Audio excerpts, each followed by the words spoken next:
morning, everyone. My name is David Fields. I'm a senior developer on the Windows team. I've been working on the storage system in Windows for a number of releases now. I got to help build the property system in Windows Vista for accessing metadata on files. In Windows 7, I worked on libraries, letting users aggregate their content together in one place. In Windows 8, I've had the privilege to help build the file picker and file picker contract. So I'm excited to be here today to talk to you about how you can use the storage APIs in Windows 8 to let your app up with the user's content. So today we're going to have sort of a deep dive into the anatomy of Windows 8 file access. We're going to go and get pretty hands-on pretty quick. We're going to spend a lot of time in the code and see what it looks like to build up an app from scratch that uses the file APIs to access user content and create a really rich view. The big idea here is that Windows 8 allows seamless access to user content wherever it happens to live, if it's local, if it's on a device, the network, or even in other applications. The idea of file access is not a new one. We've been dealing with file systems for decades. And Windows 8 has all of the basic functionality that you'd expect, as well as some slightly more advanced features like metadata access that you've come to expect in more modern operating systems. However, the real value here is that Windows 8 provides all of that access through WinRT, so it's available to your app whether you're in JavaScript, which is kind of a new thing. As far as file access goes, it's not typical for a JavaScript app to be able to access the file system. With Windows 8, you can. And as well, the exact same APIs allow you to write your app in XAML, C#, C++, and get the same functionality.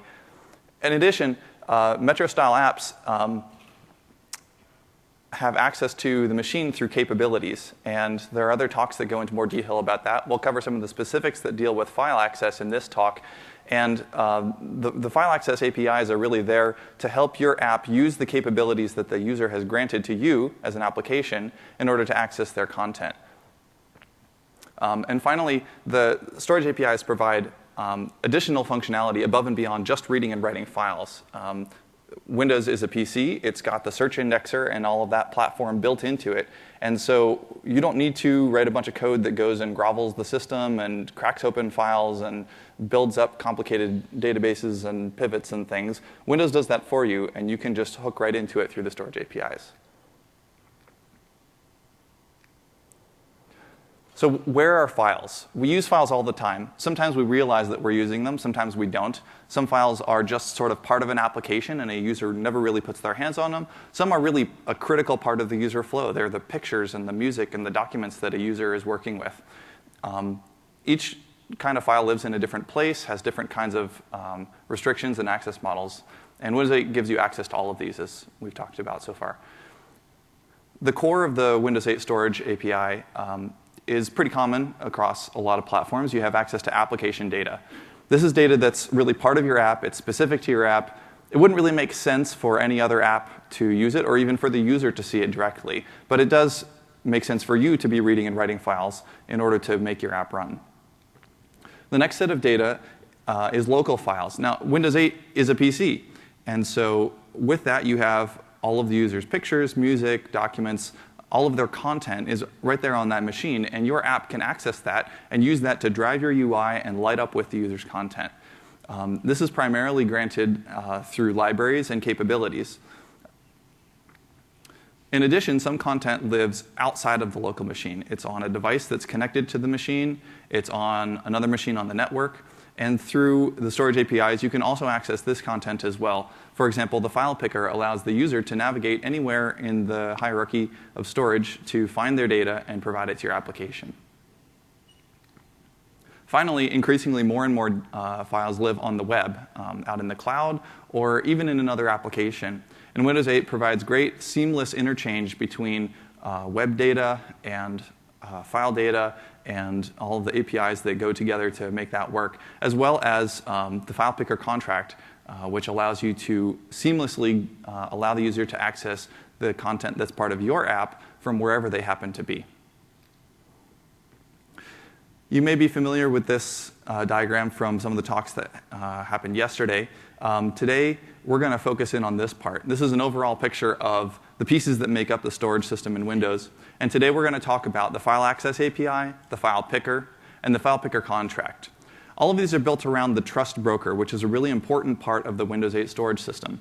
This is the part of the system that allows a user to understand what capabilities they're granting to an app and have confidence that applications are doing the kinds of things that they think that they can do with their files.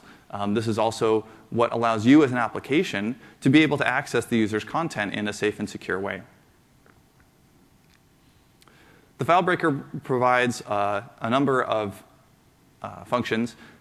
Some of them are really basic, what you'd expect: read, write, move, copy. We also provide metadata access. But as I mentioned at the beginning, we also provide the whole search stack. So you can pivot your views on metadata, you can search, you can do structured queries to filter by particular properties. And there's really a whole lot of functionality available to you that makes it really simple to get hooked into really rich views in your application. So some core sort of concepts and terms that we're going to be dealing with today, especially as we get into the code. Everyone's familiar with files and folders. This is not a new idea. In our system, we call them storage file and storage folder. There are some things that are unique about files and folders. For example, files have data streams.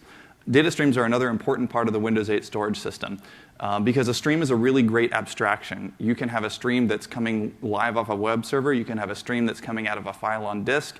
And you can compose those together into APIs that don't care where the stream's coming from. They just use a stream. And so this provides a lot of power and flexibility as you're building your app to grab a stream from a file and compose that into some other API and just get the data flowing around. Folders as well have capabilities that are unique to folders. You can create files, enumerate contents, things like that. And then there are some characteristics of files and folders that are shared in common. And so we have an abstraction for that we call storage item.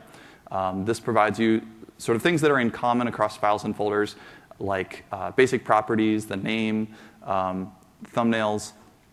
And this allows you to write code in your app that's sort of agnostic to whether it's dealing with files and folders. Say if you're enumerating the contents of a folder, it might have some files, it might have some folders. You can just use storage item, and they'll all look the same. So there are two primary ways that you can access the file system in your app. The first way is really app-driven. This is through the file APIs. This is kind of what we've been talking about as far as taking, say, the pictures library and enumerating the content and displaying that in your app or using that to drive your app's UI. This is very app-driven, and this is sort of what you can do just based on capabilities that just sort of gives you an entry point, and then you can go do what you need to do. Now, sometimes you have a flow that's more user-driven or where you need to access content that your app wouldn't normally access. And so for this, we have the File Picker. The File Picker is a system-provided UI that provides a really great touch-oriented Metro experience for moving through all of the content on the machine and giving the user the chance to pick the files that they want your app to consume. In addition, this is where your app can plug in and be a part of this experience by implementing the File Picker contract. So we're going to dive into the code now. And we're going to walk through building up a Metro-style app that uses the file system. The first part, as we've been talking about, is application data. So application data lives in a few places. First of all, an application has access to its install directory. These are any files that are part of its package. And in addition to that, applications can access local, roaming, and temporary directories that are associated with their app. There's another talk that you can check out that goes into a lot more detail about app data and all of the functionality around that. For our purposes today, what we're really concerned with is the way that you can use the storage APIs to access those locations. So let's take a look at how we would do that.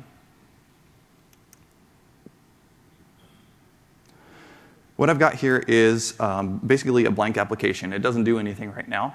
And so we're going to dive in. And the first thing that we need to do is get that starting point. Where is the local app data folder? So I'm going to grab that into a variable here. The way that I get to local app data is under the storage namespace, under application data, current local folder. So now this is sort of the entry point to all of the local files that go along with my app on this system. this here is a storage folder object. And so I can do some basic operations on that. For example, what I'm going to do here is create a log file. Just keep track of each time the app is run. I'm going to write in a timestamp. So the way that we do that is we say create file log.txt. And you say here we're using the async pattern that is throughout the WinRT API surface. This is really important because in the past, the way a lot of file access APIs in particular were built is they were synchronous, unless you did a lot of extra work to get around that, which meant that if you weren't careful, your app could easily become unresponsive by hitting the disk or hitting the network at an unexpected time. With the async model, means that your app is going to stay responsive all the time, even while you're waiting for an operation to complete. So we're going to use this create file async method here to create a file called log.txt. We've specified an option that says if it already exists, then just go ahead and open it. Once we've opened the file, once we've obtained the file or created it in the first place, we're going to open it and get the data stream. We're going to specify read-write access, and that gets us the stream back. Now, the stream that we get back is a random access stream, and so we need to grab from that the output stream that we want to write to. We're going to get the stream right at the end of the file so that we can append data to the file. And then we're going to use a data writer to write out a string. Data writers are a really great feature that lets you easily write common data types like strings and numbers and dates into a file without having to worry about the individual bits and bytes. So we're going to create a data writer over our output stream. We're going to grab the current date into the timestamp, write that out as a string. We're going to store that in the stream. We're going to flush the stream to disk. And then, just so that we can actually see that something useful happened, we're going to use the launcher API to launch the default program for that file. And you can see here how the storage APIs are just easily composing in with the rest of the system. And so instead of having to maybe look up the file type extension and find out what executable is associated with that and say create process, this thing and the other thing, I just say launch the program for this file. Just go do it, make it work. So let's give that a try.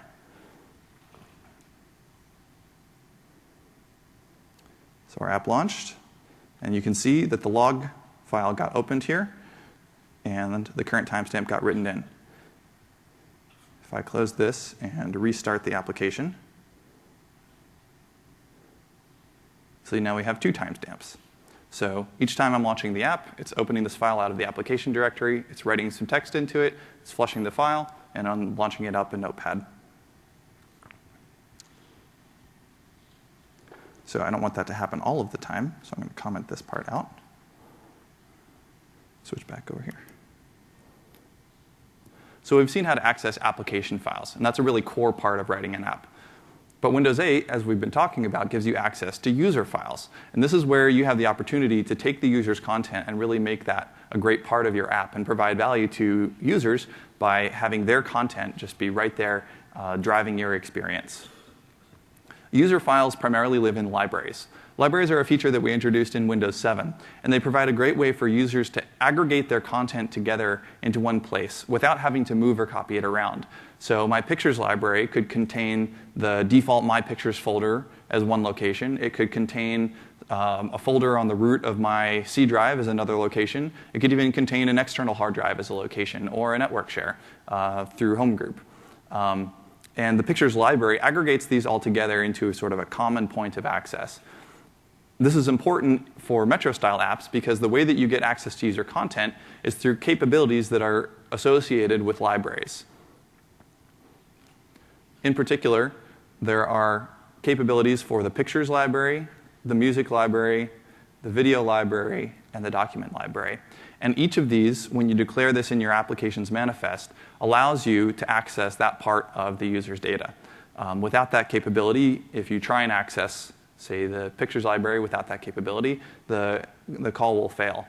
And this is, again, just the trust broker really doing its job to establish that trust relationship between an application and a user so that users understand what apps are doing with their data. Along those lines, the documents library in particular has some additional requirements. We want to make sure that apps are using documents responsibly because the documents library can contain sensitive information. And And so if you're going to use the documents library, you also need to declare file type associations to declare that your app can open the kinds of files that you want to read out of the documents library. So for example, if you want to be able to see text files in the document library, you need to register yourself as an app that can open text files by specifying that file type association. So let's jump back into the code.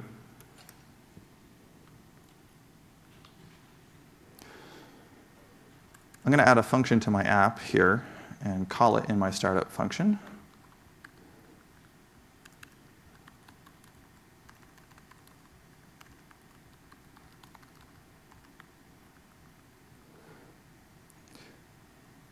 And what I'm going to do here is first, like we did with the local app data folder, is get a reference to the music library.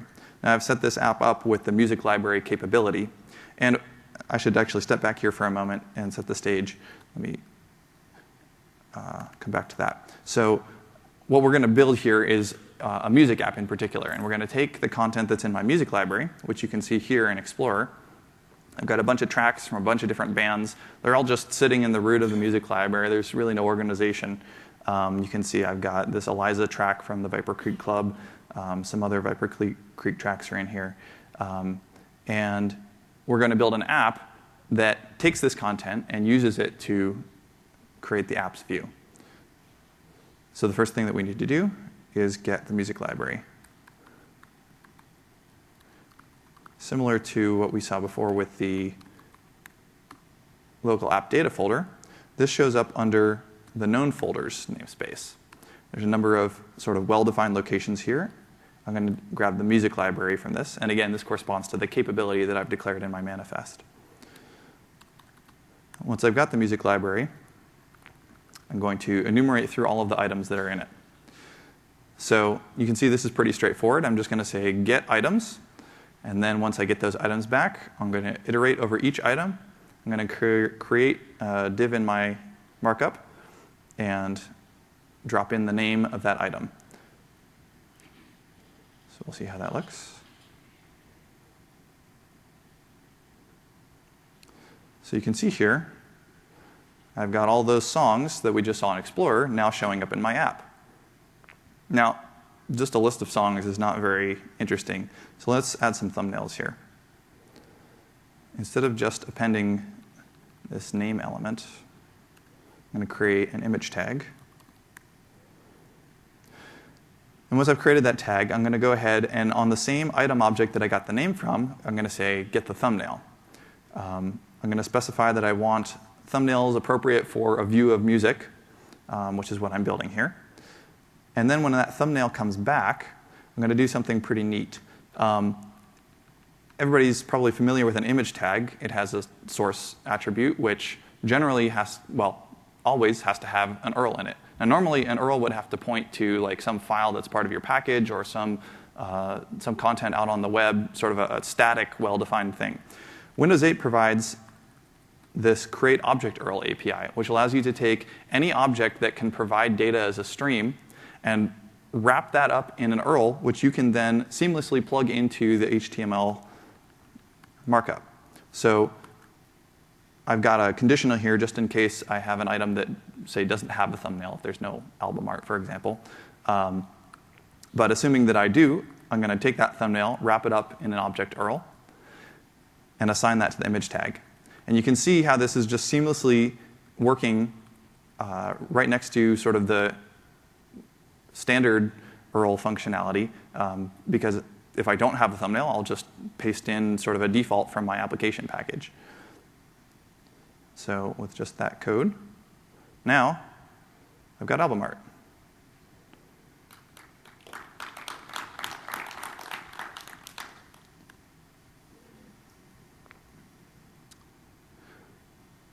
So this is good.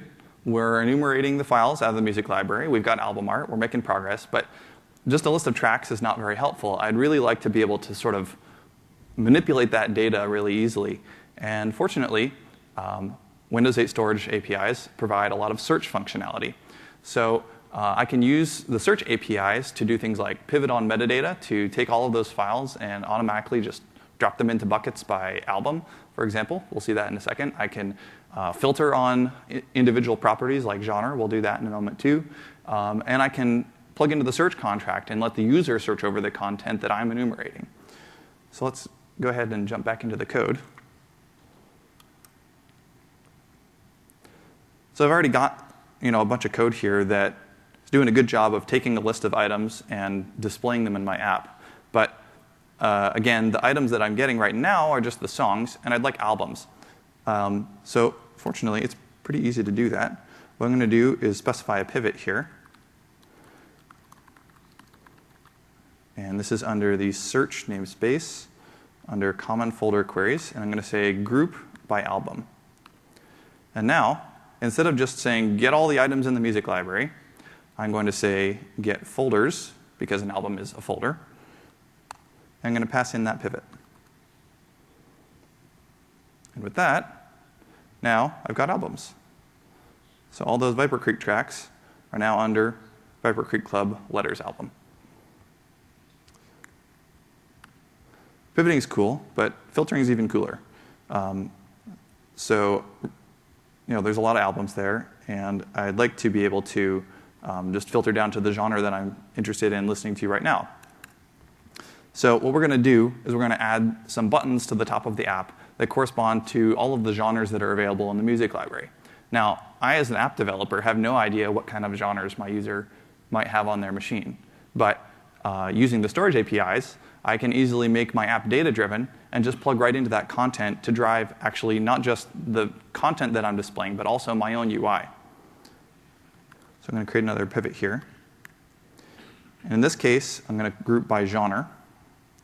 And then just like we saw before, I'm going to grab the music library. I'm going to get folders pivoted on genre. And then for each genre, I'm going to just call a little helper function to create a button at the top of my app that's going to take the genre name and then populate the view with that genre. Now, obviously, the buttons won't do anything if I don't hook them up. So I'm going to add a parameter here to my populate view function to take in the genre that I'm going to filter on. And now, instead of just pivoting, I'm going to create a query. So I need some options for my query. So I'm going to say new, actually, just got this preloaded. So what we've done here is we've created some query options. We're going to use that same pivot, so we're still going to group by album. But then if we've got a genre filter specified, we're going to go ahead and set the application search filter. Now, this property is a way for an application to say, as part of my business logic, for example, because the user has clicked on a filter button, I want to have this query term filter down the results. And you can put anything you want here. This supports sort of full text search. This supports just sort of keywords and searching over metadata. It also supports what we call advanced query syntax, or AQS. You can search on MSDN for more documentation on AQS. It's actually been around since Vista. It's the same way that you search for files in Explorer and in the Start menu. And we can use it in our app here, too. So what I'm going to do is I've specified the genre property here. And so this is a structured query that says, I only want items where the genre matches the genre filter. So now when I run my app, oh, I always miss that part. OK, so I created my query options, but now I actually have to query. So I'm going to just insert a create file query with options here. Pass in my options. And now I don't need the pivot anymore because I'm already putting that in as part of the options. So we're going to, again, take the music library, folder query. We're going to query that for folders with these options, which are going to pivot on album and filter on genre. And then from the results of that query, we're going to get all of the folders. The rest of the code just stays the same. So now, demo gremlins are running around. Give me 1 second here.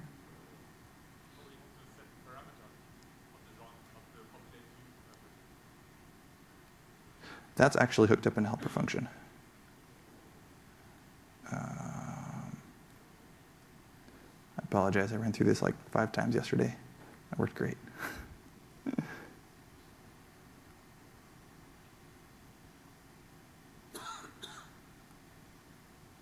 Oh, I missed a part here. Oh, no, I didn't.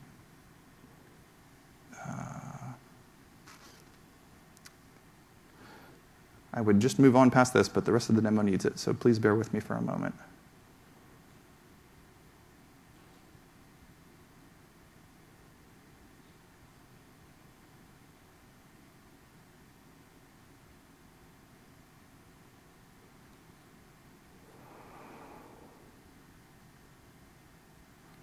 You know what? I've got a good copy of this project. I'm just going to load up real quick.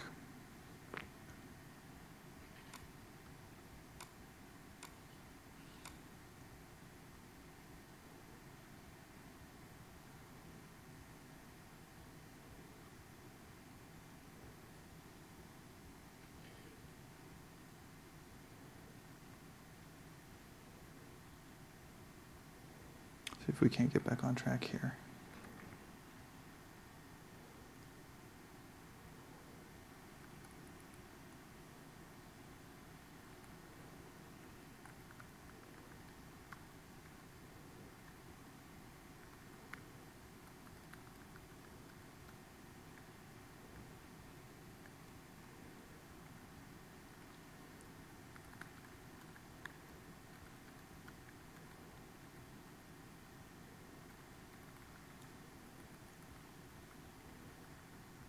Almost there.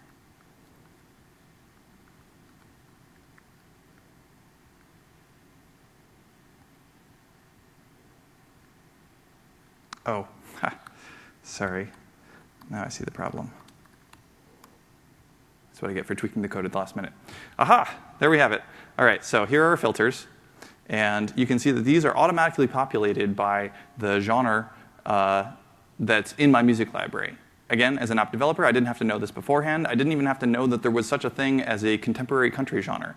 But now, when I tap on it, I have just those albums listed out in my view. Or I can look at hip hop, or again, here's the Viper Creek Club in alternative rock.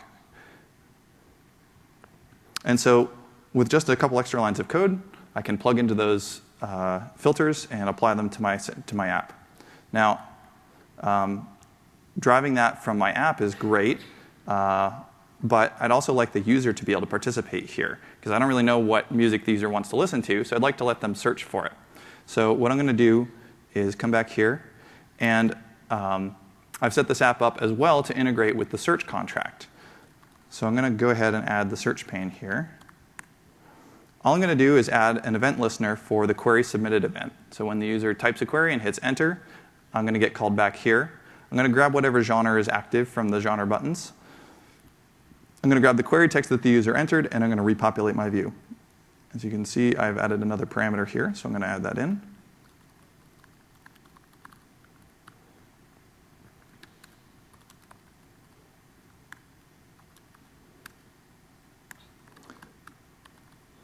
So you can see I'm going to set this to the user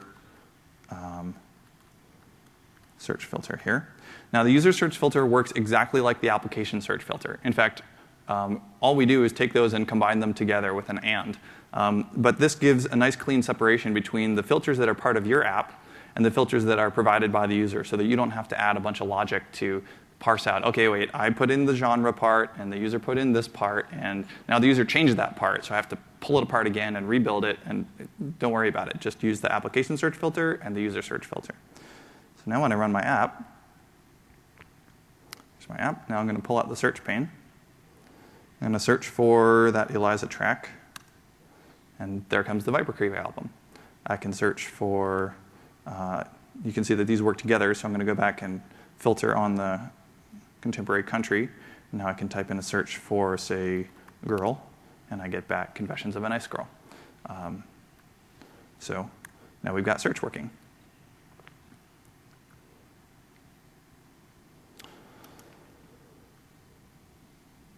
So we've seen how we can use search to build pivoted views and get user queries integrated in with our app. However, the app's not very useful yet because all we see are these albums. So let's move on and add a song view so that we can list out all the songs and see the properties of those songs.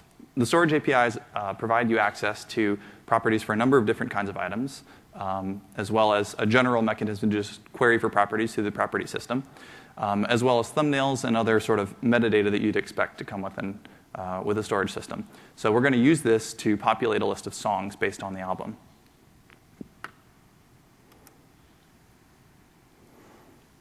OK, so I'm going to come down here, and I'm going to add a click handler on the album to show the songs. So when I click on an album, I'm going to clear out the song list, and then I'm going to set up a query into that album for the songs. Now, some of this will look familiar, except now we're querying for files instead of folders. We're going to specify the sort order for those songs, and this is going to use sort of a predefined set of properties that make sense for music. This will sort by album and artist and track number and things. I'm going to specify that I only want MP3 files. Sometimes they're like album art files or other files that get dropped into the music library as well. I don't really want those to show up in my song view, so I'm going to filter down to just MP3s. And then I'm going to use those parameters to create a query options object, just like we did for the album and the genre queries. And then I'm going to take the item that corresponded to the album that I'm looking at, and I'm going to query into that album with these options. And similar to the code that we used to enumerate through the albums that we got back from the folder query, now we can say get files async on the file query, and that's going to get us a list of songs. So for each song, we're going to go ahead and add some markup. And we're going to populate that markup with music properties. And the way that I get the music properties is I just say get music properties. And again, this is an async call, so it's going to go off and fetch them and come back with the properties. And then this properties object is going to be pre-populated with all of the music metadata for that album, rather for that song. And I'm going to use that to format out the text of my div with the track number, the title, and the duration. So now I can grab my Vapor Creek album, and there are all the songs. I didn't have to do any work to crack open the file. I didn't have to do any work to parse the ID3 header or anything like that. I just said, hey, get me the properties, and there they are. Great. So music's nice to look at, but it's better to listen to. So remember we talked about create object URL. Well, it works here too. So I'm going to go ahead and add, I have added an HTML5 audio tag to my app. It's called player. So I'm going to go ahead and add a click handler on each song that's going to set the source URL of that player to an object URL created around the song. Now this is just a storage file, and that's literally all it takes to get the music playing.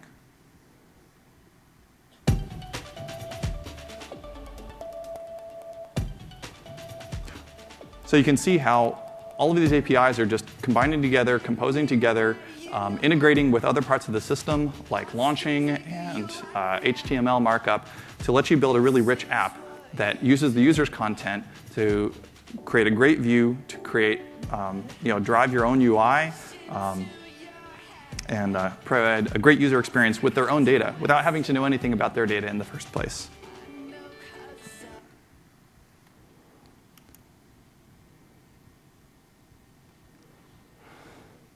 So we're going to change gears here a little bit and talk about the file picker. Our app is very centered around music. It's got the music library capability. It's enumerating all that content. It's displaying it. It's playing it. It's showing properties. It's pivoting. It's doing all that stuff. But I'd like to add a customization feature. I want the user to be able to change the background so that the app looks the way that they want it to. But I don't really have any reason to access pictures, so I'm not going to declare the pictures capability, because what user would install a music app that wants to look at all of my pictures? That's a little weird. What's that app going to do with my pictures? Maybe they'll end up on lolcats or something. So instead, I'm going to use the picker in my music app to allow the user to provide me access to the pictures that they want me to use. In addition, we're also going to see how I can actually build my own app to plug into the file picker and give the user seamless access to my content. And this is a really important feature, because without this, you've basically got two options. Number one, you can make the user go through a bunch of hoops by going into your app, downloading the content to their machine, going back to the other app, uploading it into the app, and sort of have to have this go-between and jump through these hoops. The other option is you can build a very targeted pipe between your app and one other very specific app, and you can sort of have that handshake and figure out how to do the data interchange. But you're basically on the hook for all of that.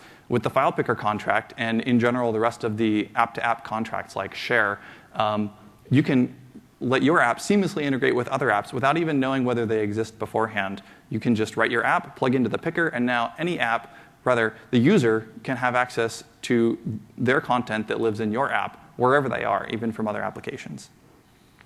So let's look at the code for that. First, we're going to talk about picking. So I'm going to go back up to my initialization function here. I've got an app bar in this app with a pick background button. So I'm going to go ahead and hook that up. When I click on that button, I'm going to launch the file picker to choose the background. So the first thing that I do is I create a file open picker. This is sort of the Metro equivalent of the common file dialog that you may be used to in previous versions of Windows. In fact, I don't know how you couldn't be if you've ever used a computer. So in addition to the file open picker, we also provide a file save picker, which is for sort of the corresponding operation of I've got some data, I want to write it out somewhere, and you can give the user a chance to say, I want you to save it over here. And that can be anywhere that the user can access, not just where your app can access. And additionally, we have the the folder picker, which is for sort of getting bulk access to a particular part of the user's content. Maybe, as the music app, maybe the user has music that they haven't chosen to include in their music library, so you can't see it. But you can ask the user to pick the folder where they put their music, and now you can access all the content in that folder. So I'm going to create the file open picker here. I'm going to specify the types of files that I want to pick. I'm looking for images, so I'm going to say JPEG and PNG. I'm going to set the view mode to thumbnail, because that's great for pictures. And then I'm just going to say pick single file. And when I call this asynchronous API, it's going to launch the file picker and display that in the context of my application. The user's going to have a chance to interact and pick their file. And when they're done and they've said, I want this file, that's going to get returned to me through this file. If they cancel, it'll be null. So that's a valid result. So I need to check to see if the user canceled or provided a file. If they did, I'm just going to change the background image of my background element. Again, I'm going to use create object URL, just pass in the file, and that'll set the background. So let's run that. Just going to bring up the app bar here and say pick background. So here you can see the file picker. We've seen this a few times so far this week. Right now I'm in the pictures library. I can also navigate around to other places like the desktop if I want to. I can drill into the computer and here's my C drive. So you can really go anywhere you want to get the content. Here I'm in the pictures library and you can see I've got a great fluid Metro style interface here for picking files. I like this sort of glacier picture, so I'm going to go ahead and pick that and say open. And there, I just grabbed some content that my app normally can't access, but I'm showing it in my app as the background. So this is good, but let's see what happens if I restart my app. And you can imagine this happening if I was suspended and then later resumed. The background's gone. What happened? Well, you picked that file from the file picker, and you had it in your hand, and you used it. That was great. But next time your app booted, you didn't have that file anymore. So how do you solve that? Well, the Storage API provides a mechanism called the access cache. And the access cache is used for exactly this purpose. You've got your hand on something that you want to be able to get back to in the future. And so you can put it in the access cache. And next time you come back, you can say, hey, I want that thing back. And there you've got it. So I'm going to go ahead and add this to the future access list. Sorry for the long line here. Let me scroll over. So I'm going to go into the access cache, storage application permissions, and grab the future access list. There's also a most recently used list, which you can use to just sort of fire and forget, push things into that list, and then next time you start up, just grab the top one and say, OK, here's the last thing that the user was using, and just display that. This one, I'm going to use the future access list because I want to sort of have some well-defined slots. In particular, I'm going to create a slot called background here. I'm going to take that file that the user picked and store it away in the future access list as the background. So storing is not useful if I don't retrieve. So now I'm going to say, I'm going to go ahead and grab that future access list. And when my app is starting up here, because I'm in my initialization function, I'm going to check and see if there's a background that I stored previously. And if there is, then I'm going to get that file. And just like I did when I picked it, I'm going to go ahead and set that to my background. So now, when I come in here, I must have just done something wrong.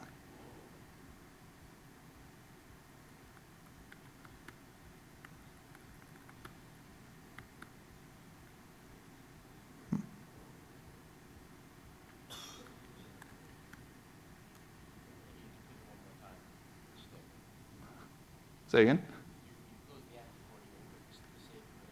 Aha. Well, let me go ahead and pick. I'll grab the same picture. And something is, oh, there it is. I don't know where my albums went. That's a little curious. But now you can see when I restart the app, it doesn't work, which is awesome. OK. I'm going to go ahead and crib off of my working version.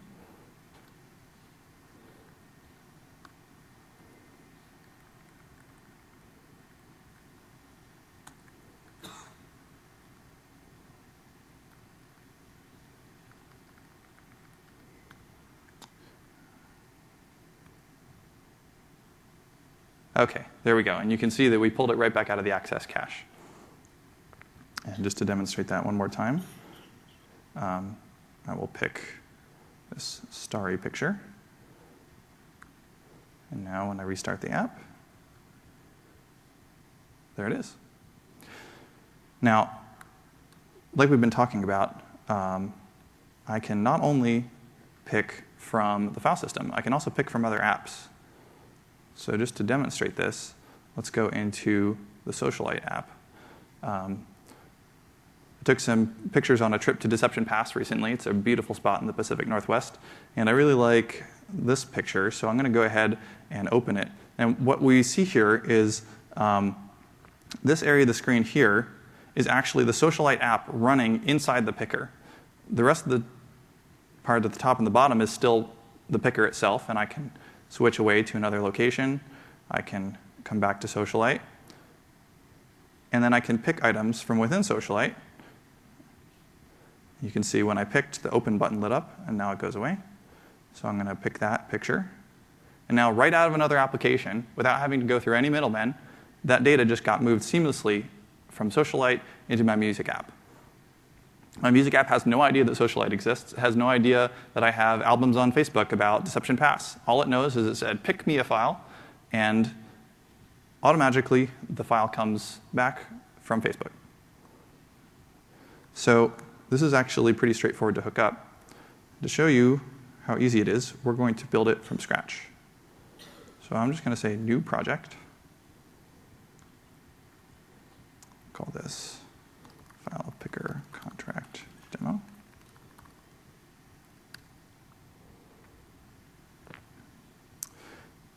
And when this boots up here, the first thing I'm going to do is just to make it a little simpler to show what's going on, I'm going to have my app just go ahead and show the picker right away. And I'm going to show the picker to pick multiple files. We'll see how this is useful in a moment. When you're picking a single file, we don't show the file that you've picked in the basket at the bottom because it would be redundant. You can see exactly what you've picked in the view already. But when you're picking multiple files, you can pick them from one folder, switch to another folder, pick them from another folder. And so we show you what you've picked at the bottom. We'll see that in a moment. And that'll make it a little easier to talk to what's going on inside of our app here. So all this is doing is when the app boots, it's just going to go ahead and show the picker. Now, to implement the contract, I'm going to say add new item, picker contract. This is doing a couple things. First of all, it's adding a registration to my app's manifest that says, I support the file picker contract. There's a place in there where you can specify what types you're able to pick. Maybe you can open JPEGs and PNGs, so you put those in there. Maybe you're a generic app like SkyDrive that you can store any content. There's a way to say, I support any file type. So that's taken care of automatically when I add it through Visual Studio. Let me zoom in here a little bit. The other thing that this particular template does is it sets up the view with a list view and just some dummy content. This is the WinJS list view control. This isn't really a critical part of app-to-app in particular, but it's a great starting point for you to build a really great app-to-app picking experience. Now, when your app gets activated for the file picker contract, the activation kind is going to reflect that. So normally when you're activated, this will say launch. But when you come in here for file picker, you can see that the activation kind will be file picker. That's important because if you're going to pick files, you need a way to say, OK, pick this one. And the way that you do that is through the basket API. So what we're going to do is grab a reference here to the basket. I'm going to save it into this variable here. And then while my app is running inside the picker, I can use that basket API to manipulate the contents of the basket, find out when files that get removed. And in particular, here we're going to go ahead and register for the file removed event. I need to make one little tweak here. This is hooking into the list view, and I'm just going to hook into the selection changed event so that whenever the selection of the list view changes, I can go ahead and update the basket to reflect that. So we just need to add a little bit of code to make this work. I'm going to create current selection variable here so I can keep track of what's selected. And then I'm going to put some stuff in the basket. Now, this is just a demo app. I don't really have any content. So what I'm going to do is add some content. I'm just going to grab a picture here.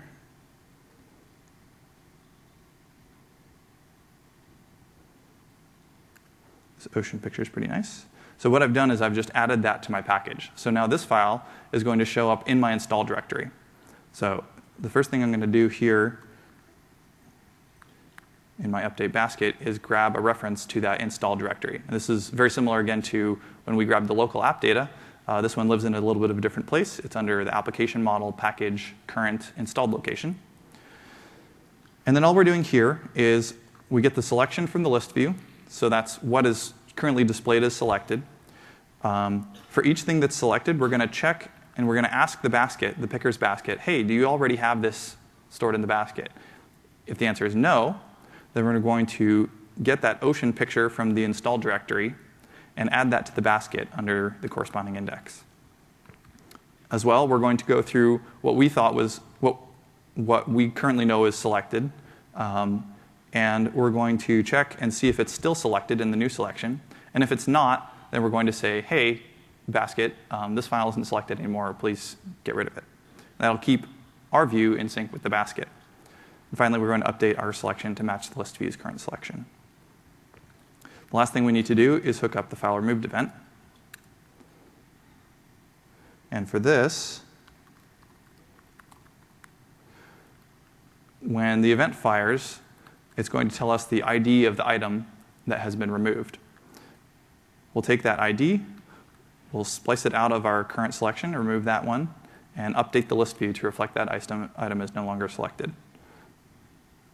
So let's see how that looks. Again, when I run the app, it's just going to launch the picker right away.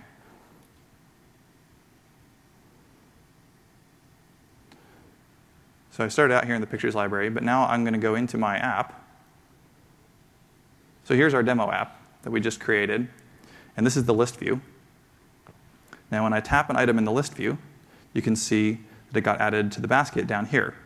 If I tap another item, that one gets added too. If I tap this guy, then, oops, apparently I've screwed it up.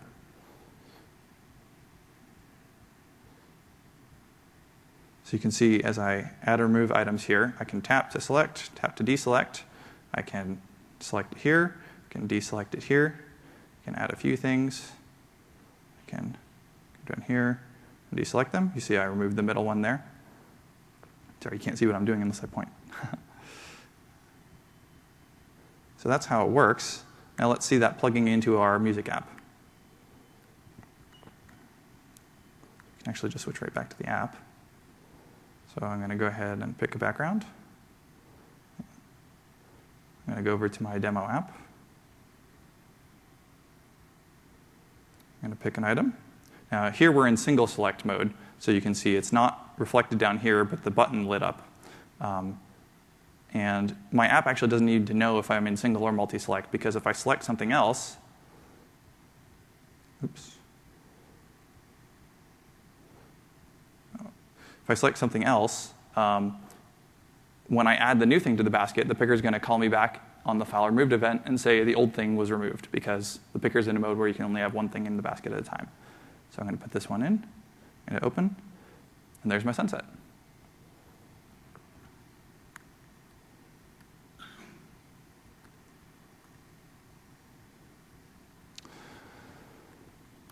So what have we seen? We started with an empty app. We added some code to enumerate through all of the songs in the music library. We added a pivot so that we could see albums. We added some filters so that we could filter down by just a particular kind of music. We added file metadata so that we could look into the properties of the files that we're listing out. We hooked into the HTML5 audio tag and seamlessly took data that lives in the file system and streamed it directly into the application without having to do any extra reading or writing.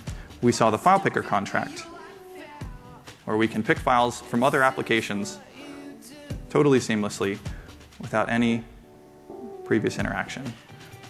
And finally, we saw how to build all of this with what I think amounts to about 100 lines of code in the music app case. So really pretty straightforward.